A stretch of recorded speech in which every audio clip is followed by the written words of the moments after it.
So, one of the things that I would recommend doing, which is very inexpensive, in order for you to build your following, build an audience, right? Test who your people are, is doing simple video view ads.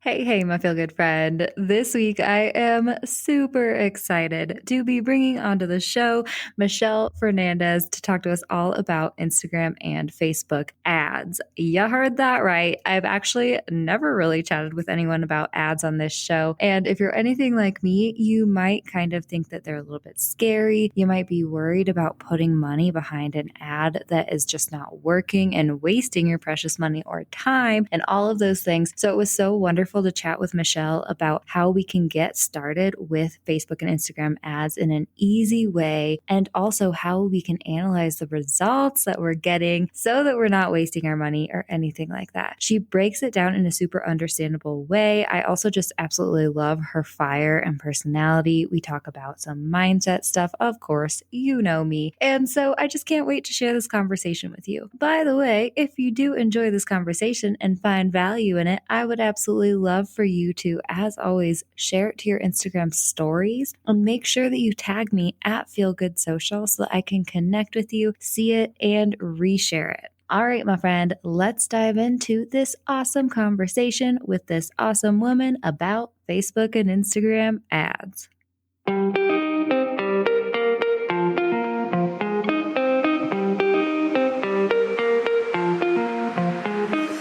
Hey, friend, and welcome to the Feel Good Social Podcast. I'm your host, Kinsey, and I'm here to help you market your business in a genuine way that works without wasting your precious time.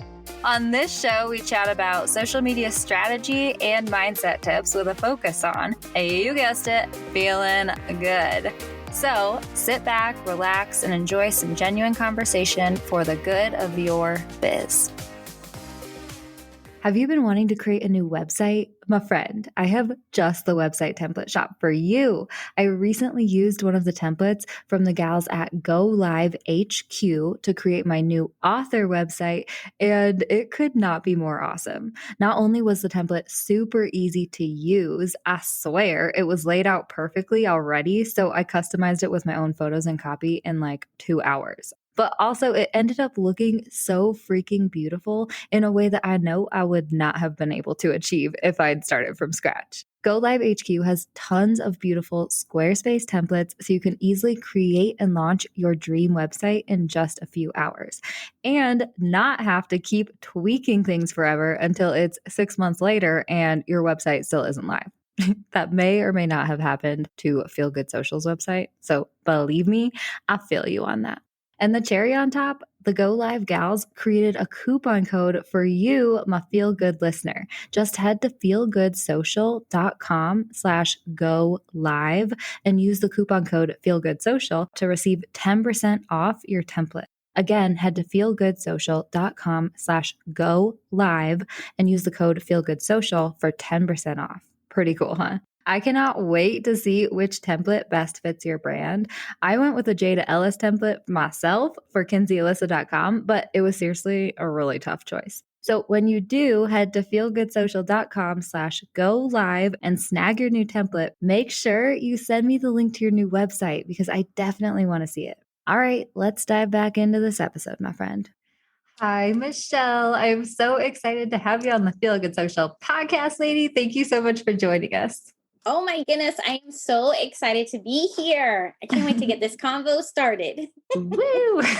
Awesome. Well, I did already introduce you just a little bit in the intro, but I'd love to hear from you. Who are you? What do you do? And who do you serve? Yeah, so I am Michelle Fernandez, and I am a mom of twins. I know. And they just graduated college. Crazy cool, right? Oh, So I am so excited about that. But I really, in my business life, I help out coaches and course creators really scale their businesses with Facebook ads, right? So it's all about really being more of like coming from the perspective of a growth strategy between your ads and funnels to help entrepreneurs just really grow. Yeah. Oh, and I love this so much. And like we were chatting before, I haven't really brought a lot of people onto the show to talk specifically about Facebook ads. So this is going to be so awesome. And I'm going to be sponging up all the knowledge myself. But before we dive into that, I do always kind of like to ask, what has your entrepreneurship journey looked like? Like, how did you get started and what's it looked like, lady? Yeah. Okay. So I talked about my twins because I just love them so much, but it all started with them. So Mhm. they just turned 22. So when they were born, I was really like, oh, I would really love to spend more time with them. Right. And back in the day, it was only like teaching and pharmaceutical rep. Right. And I was like, Mhm. teaching, the pay is not so great. The time off is pharmaceutical rep, pays better, still have flexibility. But I was like, neither one were really my jam, right? So fast forward, I don't remember what year it was, but it was about 6 or 7 years ago where I got into doing Beachbody workouts and come to Mhm. find out there's this whole like network marketing, which I had never heard of. So through that, I was doing a lot of things and I really got exposed to online marketing, right? Attraction marketing, digital courses. And I'm like, OMG, there's this whole thing out there that I had no idea existed that you can be a coach and do all these other things. So that's when my eyes opened, being like, okay, flexibility. I really got into what I was learning, really focusing on the, not even the advertising, more of the marketing side. And then it just slowly led me into the advertising side to just reach more people than I could organically because I ended up being a social media manager for a bit. And then I was just running ads. And then they're like, oh, you're getting all this success with the ads. And I was like, well, wait, isn't everybody? It's kind of these things where it's like you're just so in it, you don't even know that other people don't know. So I'm Mhm. like, okay. And so I just ended up doing that. And so I'm like loving this space, right? I retired from my 30-year career. January 2019, I started full time in my business. So here I am making it work. So it turned out great. Yeah. Oh, I love that so much. And that's hilarious about the Beachbody thing. Like I did Shailene Johnson's Beachbody Yes. program. It's so funny because, I'm not really like a lifter very much or anything like that. So like I was doing that part of her program, but it wasn't like super like hitting home for me. But I love her. I keep calling it stretcher sizing, whatever it was, her cool down stretches in the video Hmm. that I had. And I still do like that same routine that I call stretcher sizing, like whenever I'm feeling like getting loose. That's great. She is the first course that I took, like a digital Mm, course I took from her because I got exposed to her. I just love her vibe, like everything, yeah. right? Mhm. And then it was the one where she taught you, I think it was called Smart Success. And I made my husband do it because it was really about building a life that you loved. And it was like being on the same page as your spouse or your partner, whatever. And Mhm. then she also had a marketing impact academy, I think it's called. And then that's where I really dove into like the basics of it. And then it just went crazy from there. So how funny, what a Yeah. small world. I know. So fun. I know. And it's so funny.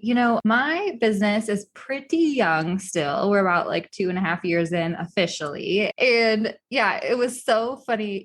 I'm fairly new to the online space still, even. And I've really just been sponging up everything and loving it. But it was so funny when the first time I like found Shailene on Instagram and I was like, wait, you're teaching marketing now? Aren't you like an exercise Right? guy? It was so funny. I love this. Yeah, she's so wonderful. And it's so funny. I'm so glad we're connected on that part of the journey. Yeah. So let's go ahead and get into ads. I'm so excited to chat with you about it. And yeah, I think that a lot of my listeners are probably very similar to me. Like Facebook ads kind of feel very overwhelming, a little bit scary to dive into. I think a lot of people, maybe, especially when they're just starting out, are afraid to like put dollar bills behind ads in a way. Like Mhm. they don't want to be wasting their money or anything like that. So, do you have anything to say to anyone who's like a little bit scared to get started in this? I'm scared every day. I'm keeping it real. I'm keeping it real. No, it is scary. I'm not going to lie. There's always things changing, right? People are afraid to put out money, but I will say that if this is something you want to do, right? I mean, if this is something where you're seeing a bigger picture, and yes, it could be you by yourself right now, because that was me for a very long time. And it took me several years to just get somebody else to work with me, right? And then now I Mhm. have 6 people on my team, and they're not all full time, but still Mhm. I have 6 people helping. So it's like you can get there. It's just like, how bad do you want it? And are you willing to kind of make that sacrifice, put out some money so you can get the exposure? Because what happens is organic marketing can only get you so far, right? Because you quickly run out of that warm audience or the people who are following you very quickly. And I don't know about you, but when I first started, my warm audience was my family, my friends. And it was like, okay, you guys can't keep buying my stuff just because you love me. You know what I mean? That's It's so like, funny. I need real people that are going to come in. And then there's things that you can do that you can still get the exposure and you have a nice mix of organic and paid marketing. It's just all about bringing a steady flow of new leads or new people into your little ecosystem here to get exposed to who you are and what you're about. So take the jump and the net will appear. Just trust. I love that so much. So for people who are like just looking to start dabbling in Facebook ads and testing the waters and all those things, like what are some of your favorite tips to share for those people who are super noobs?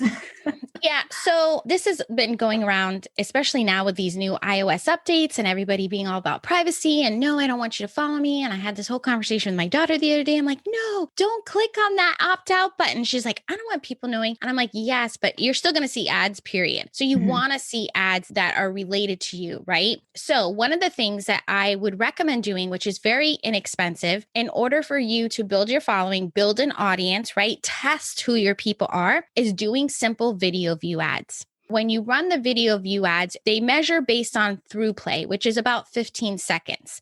So those 15-second videos cost usually a penny or less than a penny. I know less, like 0.001 or 4, whatever, per view. So even if you spent $5 a day, $1 a day, whatever it is, you can still start building this bigger audience just to get people in your world. And then of course, video is the best thing ever because people can see you, hear you, get to know you, can just connect on such a deeper level faster, right? Faster than like a static post or even just a static image of yourself. So that would be one thing that I would recommend if you're just starting out, very low budget, just something to get out there. You can see what resonates with the audience. You can test like, okay, I think my people, shop at Whole Foods or follow Fabletics or whatever it is. And then that way you can start testing and then bringing these people in because most likely when they see you, they are going to follow you. Yeah. Right? Yes. I love that so much. Okay, let's break this down a little bit more if you don't mind. And I love the video encouragement because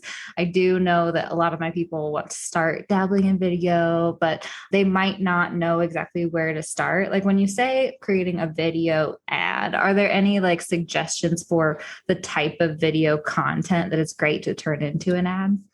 I would do all kinds of value-based tips, strategies, anything problem solving. Like, your business best, right?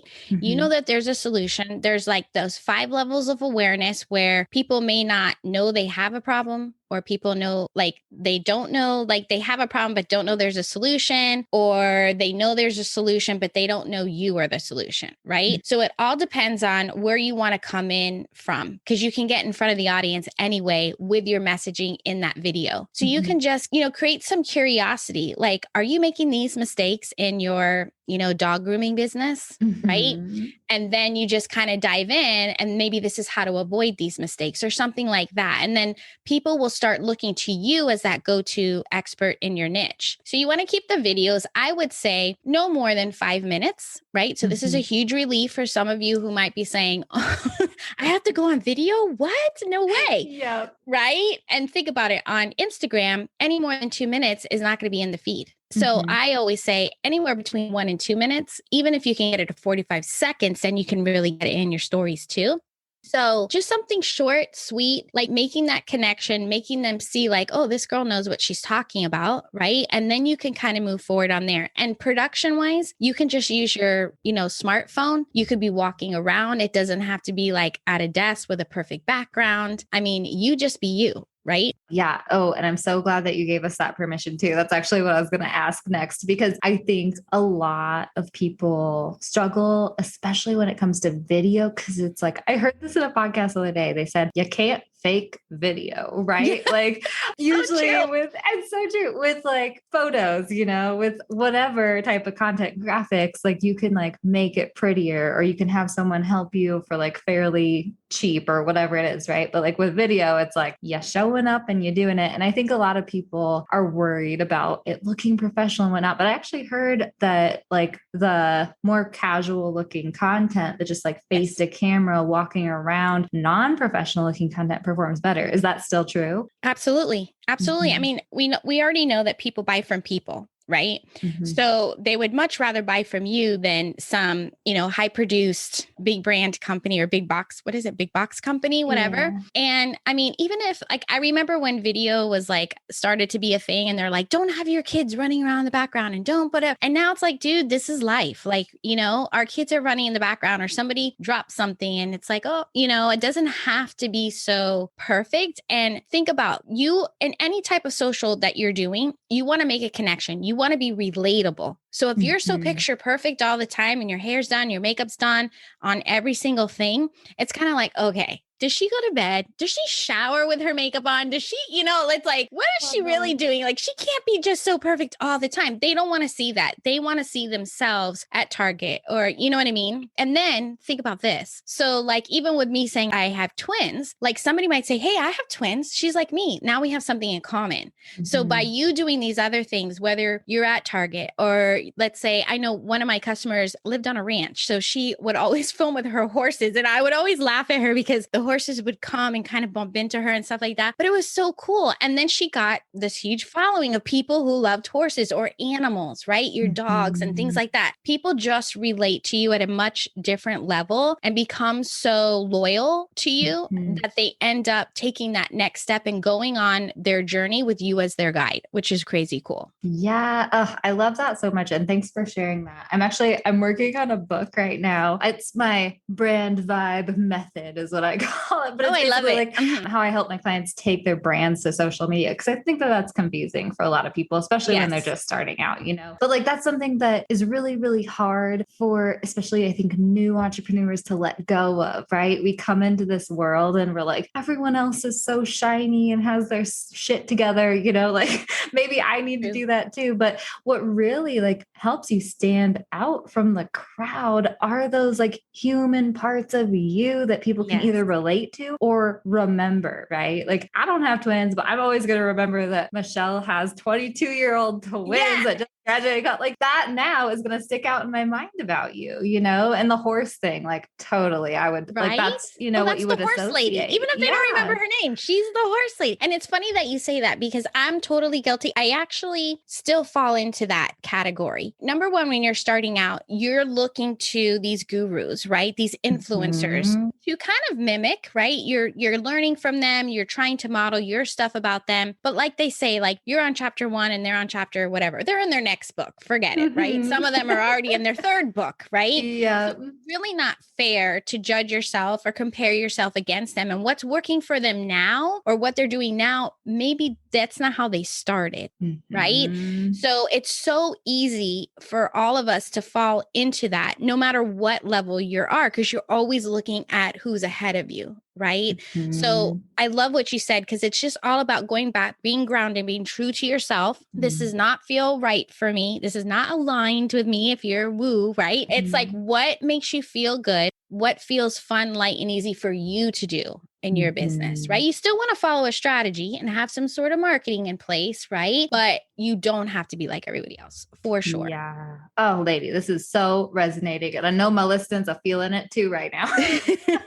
Because exactly, like that's that's what I like to teach when it comes to social media is, okay, let's figure out what your story is, what your voice is, what your visuals are, what makes you unique, how you can connect with people, how you help people, all those things. And then let's figure out how we can take that to social media platforms and create a social media plan of attack that's actually doable for you. So you don't feel like you're running to chase up or having to show up in this unaligned way or anything like that. And I love that we're chatting about this too when it comes to ads as well, because I think it is one of those things that a lot of people want to start testing, but they're like worried about how can I do this in a way that's going to actually work for me so I don't waste a bunch of money or anything like that. And I love what you just said about starting with the video. And hell yeah, I think I'm going to create a video ad when we get off this podcast. Thank you.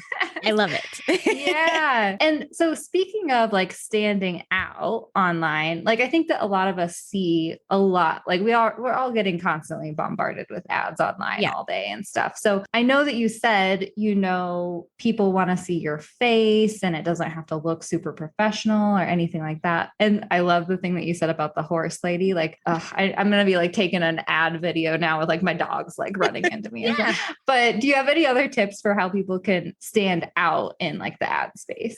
There's some times where I don't know if you've seen it. So like the word scroll stopping, I'm sure you talk about it too. It's like you want them to stop their scroll. So what is going to cause something for them to be like, what is that? So I don't know if you've ever seen those where they kind of like either put their hand towards the camera. So it's like, wait, what is this person doing? Are they messing up? Because hello, one time, this was not on purpose, mind you. This was when video first came out. I was going to shoot a video and I didn't realize that if you like started one way and then turned it, you were like crooked. So my whole video was literally sideways and everybody watched it, and not to listen to what I had to say, but like to laugh at me because I had my videos. And then once they started listening, they're like, oh, whatever. And then they would be like, Michelle, do you realize that, So it's just like different things like that. Just something that gets them to stop the scroll. The other thing that I always suggest to do is put captions on your videos, because a lot of times we're listening with our volume off. If we're in line at the grocery store, we're watching, something might happen, but then I don't want to turn my volume on. Like, your kids are like, Mom, turn it down, But if you have captions on the videos, then they can read what you're saying. So that's also a big tip that I would say. And then maybe it is something where you use like a filter where you have like crazy glasses, or be like, what is this chick doing? You know what I mean? Or you don't want to be too crazy if that's not you, but just something that's really going to get them to stop the scroll, I would say. Yeah. Oh my gosh. And there was like a few months ago, this Shrek filter that like I could not stop laughing at and on Instagram. That's what made me think of, what I love about what you said too, is giving people permission to be human. And like when you are human, it works so much better. People relate to you so much more. But I love what you said about the whole, I didn't realize that if I turned my camera, it would do. And people are like watching because of that. But firstly, it makes them watch. Secondly, then they actually start listening to what you're saying. They're like, oh, this lady knows what she's talking about. And then thirdly, what I loved about what you said is that people were commenting being like, hey, Michelle, did you realize what it was like? But like, that makes you firstly more human, and also it gets you engagement on your freaking ad. Totally. How amazing. And then I was even kind of like, I'm going to take it down, because I was super embarrassed. Like, these are my first videos ever. And it was like, man, I finally mustered up the courage to do it.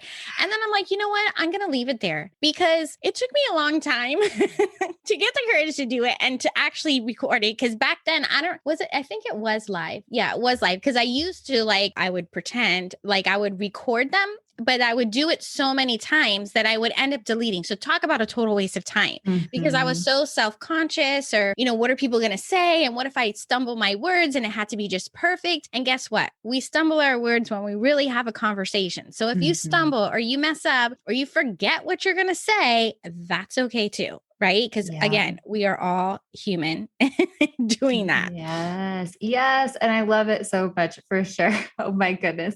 I know I have definitely been that person where I'm like taking like 500 takes of like a 15-second, like face to camera Instagram story. And it's like, oh my gosh, why did I just waste all this time? And like, I think partly sometimes when you're just starting out, you might need to do that a little bit to practice, to get the confidence. But like, I think the sooner you can let go of that, like I've definitely just in the past like 2 years, like my first face to camera story, I was like so nervous doing like 500 takes, like I was saying. And now it's just like, whatever, it only lasts for 24 hours. So maybe that's a good tip too for people who are like scared to put their face on camera. Like just start practicing. I like to tell people to start practicing with Instagram stories, because they only last 24 hours anyway, Perfect. I love it. Yes. Oh, I love that so much, lady. Okay. Do you know what your brand vibe is on Instagram? I have a new fun quiz that's just for you, my friend. I, of all people, know how hard it is to figure out how the heck you're supposed to translate your brand to the gram. And with this quick 7-question quiz, we will help you hone in on your brand's personality, voice, and visuals so that you can show up consistently and create content that looks beautiful and feels on brand for you. This quiz is so awesome. It's been a long time coming, and I know that you're going to have a lot of fun with it. Plus, the results will help you show up in the best way for you. If you'd like to check out our new brand vibe quiz, just head to feelgoodsocial.com/quiz. Pretty easy. Head to feelgoodsocial.com/quiz to find out what your brand's vibe is on social media and start showing up there for your brand. Let's talk about, well, first, I think I wanted to ask you, so you recommend that people maybe start with like what did you call it? Video view campaign. Video view campaign when it comes to Facebook ads and whatnot. Is there a call to action for those? Or? You can. And that's the cool thing is because you can add a button. So like in a button, I mean, like if you've ever seen them, it'll say like learn more, right? That would be a button. You can or you cannot. So if for whatever reason, someone gets on your video and they're like, oh yes, like whatever she's talking about, I need that checklist, right? So you can even say, here are the 3 mistakes, blah, blah, blah. And this is something I also recommend. So like, let's say you have a lead magnet of some sort, let's just say, and it talks about, I don't know, 5 things you need for whatever. You could talk about one of those tips or 2 of those tips. And then at the end, you could say, oh, for the other 3, download my checklist or download my whatever. Feel free to grab the thing. It's totally free, but you're not like being super salesy because that's something that I hear a lot is like, I don't want to be salesy. I don't want to sound like this. And you totally don't have to. It's kind of the attitude of you get it or you don't. Right? Because you're not making it mean anything for yourself because it's all coming internally, right? Because the way I look at it is if you're not offering, you're doing a disservice to the people because what you're creating is really going to help their business or help their lives, right? So for you not even to mention it, you're really not doing what you're meant to do. So just kind of saying like, hey, I have this, or even if you're not even doing that like secret strategy with the 3 and then grab the other 2 or whatever. You can even say, hey, we're talking about this. And you know what? I have this checklist that has it all nicely neat for you. If you want to grab it, you can click here. It's totally free. And then you just keep talking about whatever you're talking about. You just kind of seed it in there, throw it in there and just keep going. And then the link will be there for your thing. For your feed. Oh, I'm so glad you brought that up because for sure, that's definitely an issue a lot of us have. And I think too, a lot of us can come across as kind of pushy and salesy in the beginning, because that's what we feel like we have to do. And that's like what we're like pushing ourselves to do to show up. But I love your like reframe of, I'm not selling, I'm just kind of offering, right? This is conversational right now. I'm just showing up as if I was doing an Instagram story or whatever, just like sharing. And then, oh, hey, by the way, I also have this just if you want to grab it. Okay. That feels so much better. I love that reframe. It really does. And I will tell you, it took me a long time to learn that. Because I remember one of these people were like, just shrug it off, like whatever. And I'm like, yeah, but I need to make money. Like, right. I'm doing all this. And I put so much pressure on myself for either an investment I had to make, whether it be in ads or whether it be with a coach or whatever it is I was doing, that I was so worried about it. I say it, and I'm putting everything in the it, like, being successful. Can I do this? I want to leave my job. I want, all this stuff. I was putting so much pressure on myself that I was so closed to actually listening and truly following, right? And being the way these people were telling me. And it was the weirdest thing that once I actually let it go, I like opened up, I don't know what, that all of this started coming in. And I will tell you, I don't know what happened, but I remember hearing about all these, abundance and whatever, manifesting. And I was kind of skeptical. I'm not going to lie. And then all of a sudden I called my husband. I'm like, I think I opened a clearing. I'm like, I don't know, but I actually caught myself not worrying or not thinking about those things. And I will tell you, it makes a huge difference. So even if your first thing is like, oh, I don't believe that what this girl's talking about, like just stop yourself, be aware that you're thinking that, and then be like, well, what if it was possible? What if I could do this? What would be if I was successful? How would I think? How would I act? How would I be? Right. And just go from that moment forward with that new way about yourself, if that makes sense. Yeah. Ooh, I love this. Yeah. I don't know about my audience. I think we're a spectrum when it comes to the woo, right? Myself personally, I work with a business coach who's very masculine energy, strategy focused, like let's go, go, go. And then I work with a mindset coach who is more Yes. feminine in a way and just like Me too. abundance. And I know exactly. And I love, and I'm like right there in the middle, right? Where it's like, I'm very strategy focused and I'm kind of, I think I've heard one of the big podcasters say like woo curious, right? Yeah. And like, I'm that same way, but it's so true. Like, I think when we put pressure on ourselves and we focus on the result that we want to get, it's hard, right? Like we're squeezing too hard. It's so much better when you can just like cultivate joy, Yes. like show up, have a strategy behind you, but then also just like release the result. It's so funny. When I was working with my mindset coach for my last course launch, she was like, okay, let's do this manifestation like technique where like for 5 days, you're going to write like 55 times, like your goal for getting with people in the challenge or whatever. And I was like, okay, cool. I'm going to go for it. And like a week later, she's like, how's that going? And I was like, I've been doing it every day, like tons. And she's like, Kins, you need to like slow your roll and let that stuff go, right? It's putting it into the universe and then letting it go and letting it happen. I was like, oh, because I'm kind of one of those go, go, go people sometimes. I am right there with you. And I think what resonated with me too, because I was like, well, could this be? And then I look at the people who are successful that are woo, and I'm like, there has to be something to it because look at them, right? But one of the things that really resonated with me personally is detaching the emotion from the outcome. Because what was happening to me is if I had a launch or I put this thing out there, I did a live video and no one showed up. I made it mean to me that nobody wanted to hear me. I'm a loser. I'm a whatever, right? And it could just be maybe the internet wasn't working or maybe it was a bad time of day, right? Once I really got into this is the data, these are the facts, how can I improve it? I guess more from a strategy side, but still just letting go of that worry, those thoughts, those beliefs, or the meanings that I was giving everything really allowed things to shift for me. And it wasn't easy. It was just becoming more self-aware of when I started thinking or feeling that way. Yeah. And then I was able to reframe, shift, and move forward. But it's not easy to do, but it can be done. I will say that. Yes. No, I love that. And it's so, so powerful for us to hear. Right. And I was actually just creating content for one of my clients. And she was like, one of her podcast episodes is about goals versus expectations. Right. And she was saying like, we attach emotion to expectation, but if you can like take the emotion out of it, focus on the data and whatnot, then you can analyze your results objectively and you're not like relying or like putting your worth into the outcome that you get. I love that. Because honestly, I really believe, and I don't know if I'm naive, but this is what I believe. If one person can do something, it is possible for others to do. Right. So when I would hear like, oh, my market's so saturated, and I've said this to myself, I've heard it in my own head and I've heard other people say it, right? Oh, I'm in this type of business and everywhere I look,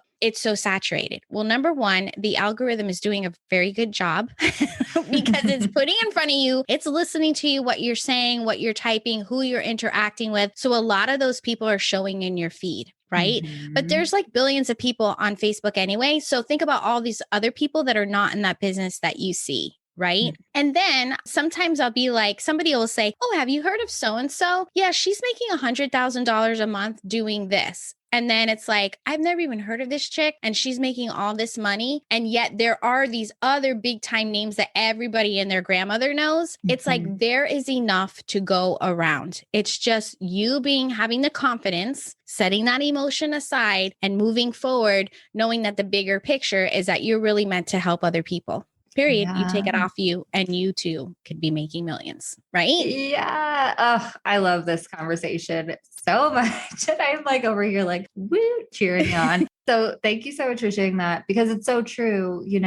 I always say as a social media manager, because I think that for social media managers, something I've run into a lot is it is kind of a fairly new industry and becoming saturated. And I think those competitive vibes sometimes like are cultivated because like we're all trying to make our way. We feel like it's a race or something like that. But I'm like, the thought of being everyone in the whole world's social media manager is so freaking exhausting to me. Like, do I want that? No. So why am I like acting like these women are my competitors, And I have found such power in connecting with other people in the social media industry and lifting each other up, right? Like it just feels so much better. Yeah, I love that. I remember when I got in this space, I felt, I don't think that I'm competitive. And my husband says that I'm way competitive, which I don't think that I am really, because I really want good for everybody, but I'm more competitive with myself.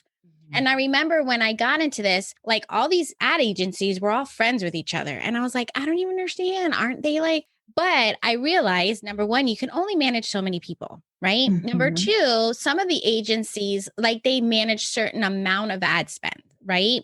So if they knew somebody who maybe spent lower or they were overbooked, it was good to network with the other people because then they can refer you. They're like, oh my gosh, this girl, so smart, knows her stuff. I don't have any more room in my book of business, but I would totally refer you to her. Yeah. And then that's kind of how you have to come with it. Like, how can you help each other, you know?